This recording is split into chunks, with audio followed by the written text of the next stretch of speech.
Graduation day started before sunrise. I woke up with my heart already racing, the way it used to when I was a kid on field trip mornings. The house was quiet, but not asleep. That charged quiet, like something important was about to happen. From my room, I could hear the faint rustle of fabric, the click of hangers, the low hum of voices trying not to wake everyone. Today mattered. Not my graduation, his, my stepbrother's.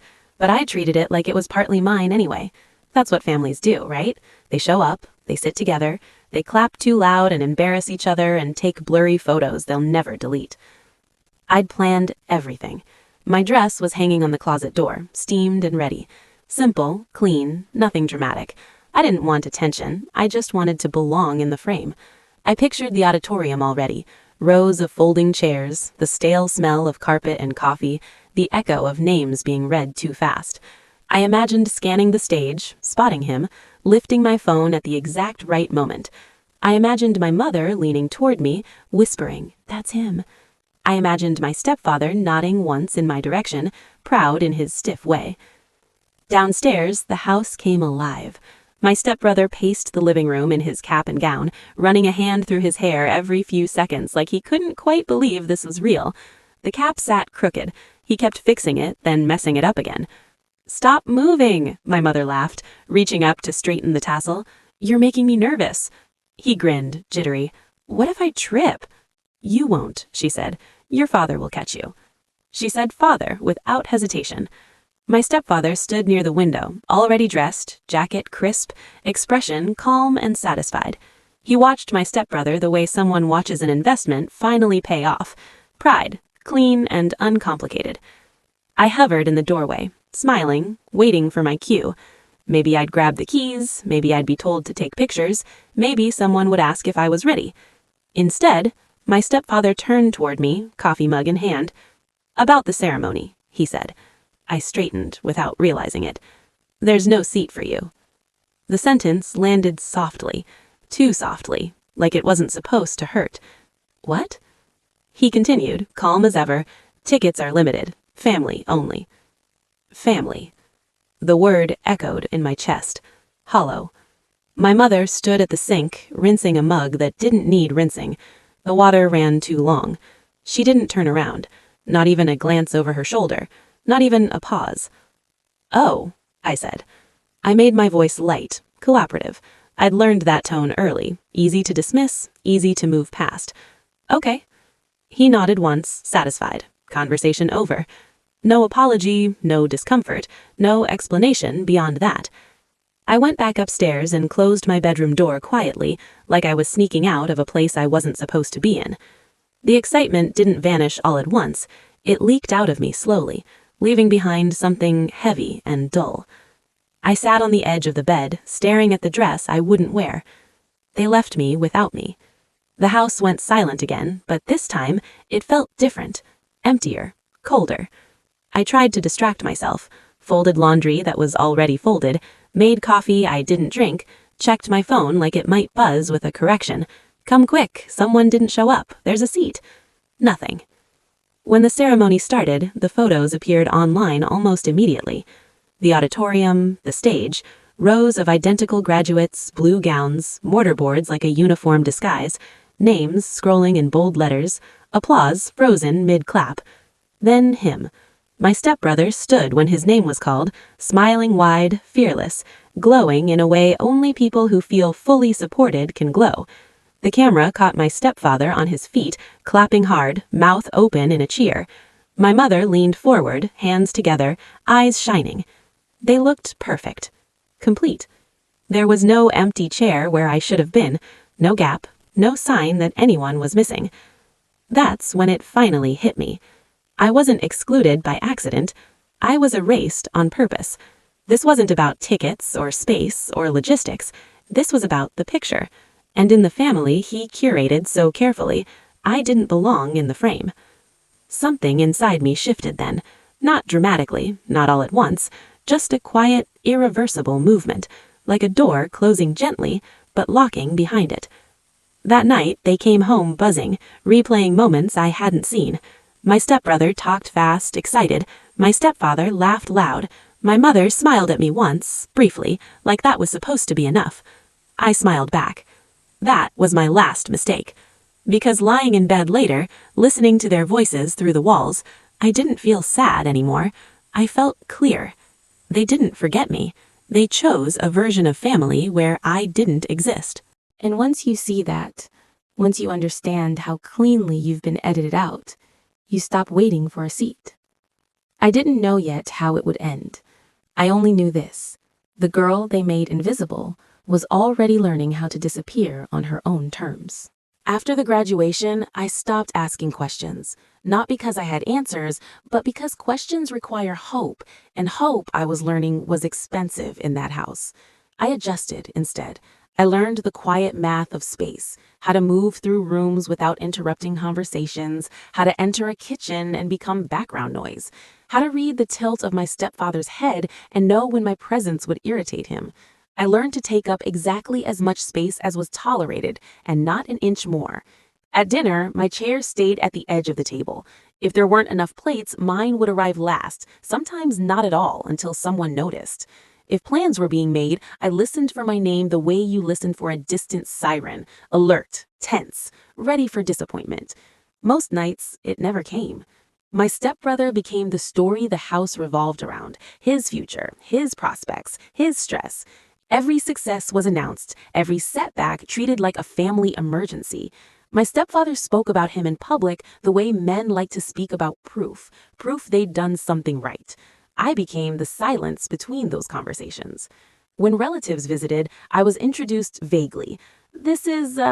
She lives with us. No title, no context, just a footnote. My mother watched it happen. That was the part that hollowed me out the most. She didn't defend me, but she didn't attack me either. She stayed neutral, like neutrality wasn't a position. Sometimes, late at night, she'd knock softly on my door. "You okay?" she'd ask. I always said yes, because saying no would have required her to do something about it, and I already knew she wouldn't. I focused on leaving, not dramatically, quietly. I worked more hours, took shifts no one wanted, saved money in a separate account I didn't tell anyone about. I studied with headphones in, drowning out the sound of the television downstairs, the laughter, the life that didn't include me. The more invisible I became at home, the more visible I became elsewhere. Teachers noticed, supervisors relied on me, strangers treated me like I mattered, which felt almost suspicious at first, like kindness was a trick I hadn't learned to recognize yet. At home, my accomplishments landed flat. "That's nice," my stepfather would say, eyes already back on his phone. My stepbrother would nod, distracted, mid-text. My mother would smile too quickly. "I knew you'd do well." She didn't ask how or what it took. Sometimes my stepfather would brag about me to other people. "He's doing well," he'd say, chest lifting slightly. "Smart kid." He never said it to me. That was when I realized something darker. I wasn't useless to him. I was useful, selectively. I could be displayed when convenient, hidden when not. My existence wasn't denied, it was curated. The house had rules that were never spoken. I cleaned without being asked. I contributed money without thanks. I absorbed tension so it didn't spill onto anyone else. If my stepbrother snapped, it was stress. If I did, it was attitude. Once, during an argument about money, my stepfather turned to me sharply. "You should be grateful," he said. "Not everyone gets a roof over their head." I looked at my mother then, really looked. She stared at the table. That was the moment something else cracked, not loudly, but completely. Gratitude, I realized, was the leash he used. As long as I felt indebted, I'd stay small. So I stopped feeling grateful. I didn't announce it, I didn't rebel, I just withdrew my loyalty quietly, the way it had been withdrawn from me. I stopped sharing plans, stopped mentioning deadlines, stopped asking for rides or favors. I learned to rely on myself with the kind of focus that comes from knowing no one is coming to save you. The distance confused them. My stepfather started asking questions masked as concern. "You're busy a lot." My mother asked, "You don't talk to us anymore." I smiled and said, "Just tired," which was true, but not in the way they meant. The more I pulled away, the more the past started to make sense. I remembered childhood moments I dismissed, how photos were framed with me slightly cropped, how school events were missed, how praise was rationed like a resource I hadn't earned. It wasn't one big cruelty, it was 1,000 small ones, delivered consistently enough to feel like reality. And reality, I'd learned, is the hardest thing to argue against. By the time my stepbrother landed his first big opportunity, the house erupted in celebration again. Dinners out, calls to relatives, my stepfather walking taller. I watched from the sidelines, already half gone. What they didn't notice, what they never noticed, is that I was building something too, quietly, carefully, without them. And the day would come, soon enough, when invisibility would stop being a punishment. It would become leverage. The first time my name mattered, it didn't come from inside the house. It came from a stranger. I was standing in a crowded hallway that smelled like printer toner and burnt coffee when my phone buzzed. An email. Short subject line, clean. Final. We'd like to move forward. I read it 3 times before it settled in my body. My hands shook, not because I was surprised, but because something I had built quietly, patiently, without witnesses, had finally crossed into the real world. People brushed past me, apologizing without stopping. Somewhere nearby, a copier jammed. Life kept moving while mine split cleanly in 2. I didn't tell anyone at home. Not at first. Success felt fragile, like saying it out loud would invite correction. I'd learned that lesson early. Don't celebrate too soon. Don't take up space before you're allowed. The work escalated fast. Meetings, contracts, deadlines that mattered. My name said with respect by people who didn't know my history, who weren't measuring my worth against someone else's comfort. Out there, I was specific, valued, needed. At home, I was still optional. Dinner routine stayed the same, my chair at the edge, conversations flowing around me like I was furniture. My stepfather talked endlessly about my stepbrother's trajectory, his networking, his potential. Potential was the word they used when something hadn't paid off yet. I kept my life separate, not out of spite, out of instinct. I'd learned that anything visible could be taken, reframed, or diminished. Then one night, I slipped. I was in my room, door half open, talking softly into my phone. Yes, I said, Friday works. A pause. I'll send the revision tonight. I hung up and found my stepfather standing in the hallway. He hadn't knocked. What was that? He asked. His voice wasn't sharp. It was curious, interested. Work, I said. What kind of work?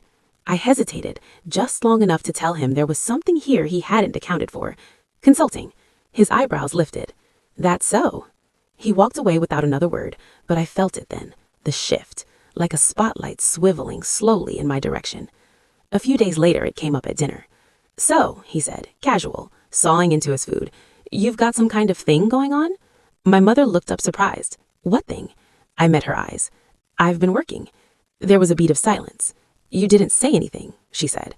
I didn't think it mattered. The truth landed between us, heavy and undeniable. After that, the question started. Where, with whom, for how long, how stable? I answered selectively. My stepfather nodded, filed details away, recalculated. That was when the rewrite began. I heard my name drift through rooms I wasn't in. She's doing very well, he told relatives on the phone. Always been disciplined. Disciplined. A word he'd never used when I was exhausted, overworked, or invisible. My mother started asking advice-shaped questions. Have you thought about expanding? You should protect yourself legally. She spoke like someone who wanted proximity to momentum. No one apologized. No one acknowledged the graduation, or the missed birthdays, or the years of silence. It was as if the story had simply been updated. I existed now because I was useful. The confirmation came at a family gathering. The house filled with relatives, noise, heat, overlapping conversations. I stood near the wall, watching my stepfather work the room. He raised a glass. We're very proud of both kids, he said. Both. She's really making a name for herself. We always knew she had it in her. I felt something inside me go cold. This wasn't pride. It was theft.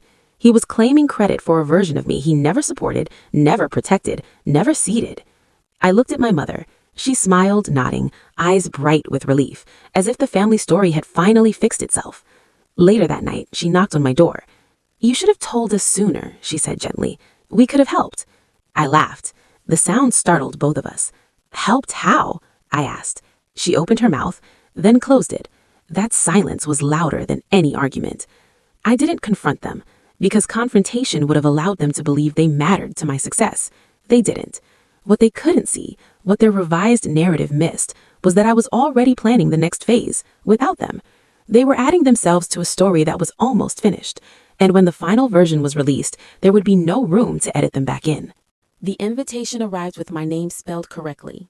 That's how I knew it mattered. A formal email, clean font, clear subject line.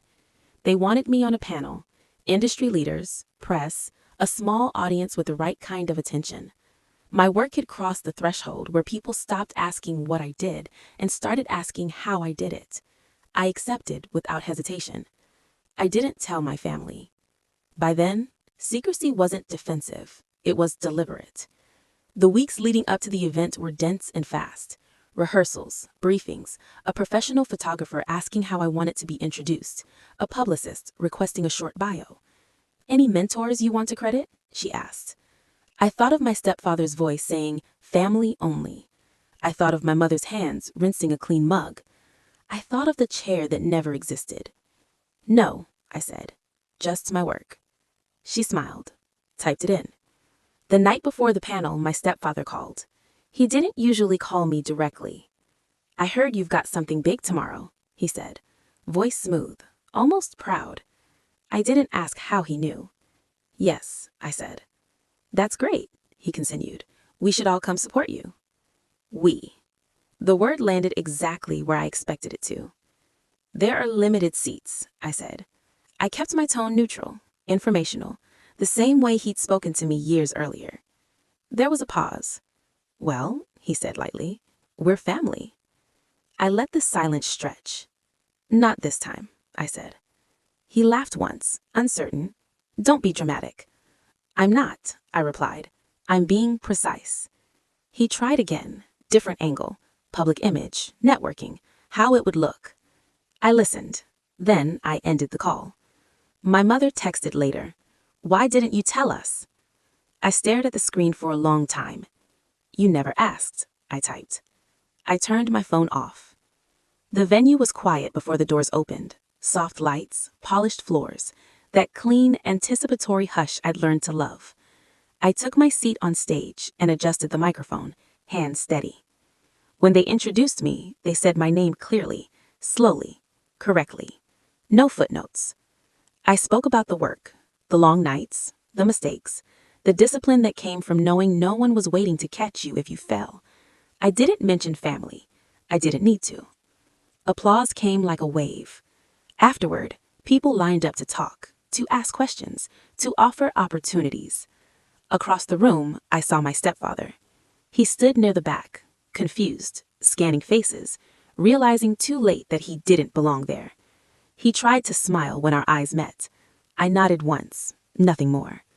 My mother hovered near him, hands clasped, eyes searching. They left early. The next morning, articles went live, photos circulated. My bio appeared online, stripped clean of the narrative they'd tried to graft onto me. No mention of them. That was the part that hurt them the most. The calls came after. My stepfather's voice was tight now, controlled. "You didn't mention us." I thought about correcting him, "You mean you," but decided against it. "There wasn't room," I said. My mother cried. "I just don't understand when we lost you," she said. I closed my eyes. "You didn't lose me," I replied. "You never kept me." Silence. Weeks passed, then months. They tried to reinsert themselves gently. Invitations, offers of help, casual messages pretending nothing had shifted. I declined politely, consistently. Distance did the work confrontation never could. At the next family gathering, I didn't attend. I sent a gift instead, thoughtful, appropriate, impersonal. Relatives asked questions. "Why isn't she here?" My stepfather gave vague answers. My mother avoided eye contact. The story didn't hold without me. That was the exposure. Not public humiliation, not revenge speeches, just absence where I used to be invisible. One afternoon, I found the graduation photos again, the ones I'd saved and never deleted. My stepfather's smile, my mother's applause, the frame where I didn't exist.